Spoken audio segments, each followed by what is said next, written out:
Ceci est-il un des braquages les plus médiatisés de ces dernières années.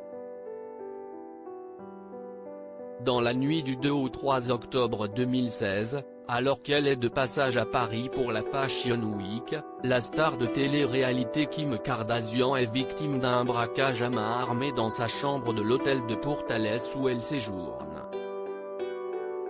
Ligotée puis menacée par 5 individus déguisés en policiers, la femme de Kanye West se voit alors dérober pas moins de 10 millions d'euros de bijoux, dont son imposante bague de fiançailles, un solitaire serti d'un diamant de 18,8 carats dont la valeur était estimée à 3,5 millions d'euros. Une expérience traumatisante pour la star de l'incroyable famille Kardashian qui marquera après cela une très longue pause sur les réseaux sociaux. 12 suspects ont été arrêtés et renvoyés devant la cour d'assises par le parquet de Paris à la suite de cette affaire. Bientôt 5 ans après les faits, Younis Abbas, l'un des 5 malfaiteurs à avoir participé au braquage, va raconter sa version de l'histoire dans son livre J'ai séquestré Kim Kardashian qui sortira le 4 février prochain. Dans son numéro en kiosque ce vendredi 29 janvier, Closer vous propose de découvrir en exclusivité 5 des révélations chocs du braqueur. Parmi lesquelles, celle du mystérieux coup de fil reçu par Kim Kardashian la nuit de son agression. Younis Abbas raconte en effet dans son livre que la fille de Kris Jenner aurait reçu un appel d'une de ses amies juste après le braquage. En pleine fuite dans une voiture volée, le bandit s'est aperçu qu'il détenait le téléphone volé de la femme d'affaires.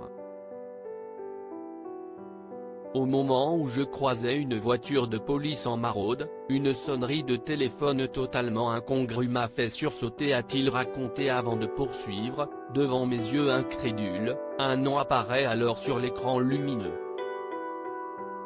Pas possible. J'hallucine.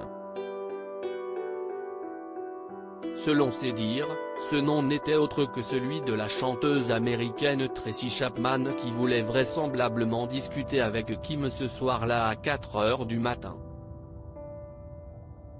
Les bijoux de Kim Kardashian n'ont jamais été retrouvés si ce triste événement est maintenant loin pour la maman de North, St. Chicago et Sam, elle n'aura en revanche jamais réussi à retrouver la trace de ses bijoux volés. Et pour cause, la plupart demeurent introuvables, ou ne sont déjà plus dans leur forme d'origine comme le rapportait Le Parisien en juin dernier.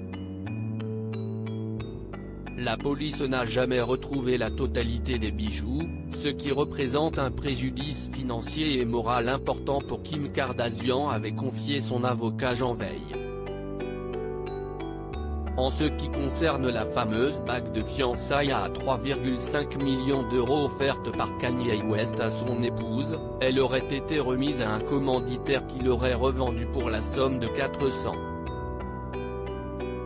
000 €, soit 9 fois moins que son prix initial. Comment acheter Closer? Votre magazine est en vente à partir du vendredi 29 janvier en kiosque, sur Android, sur iPad et sur Kiosque Mag.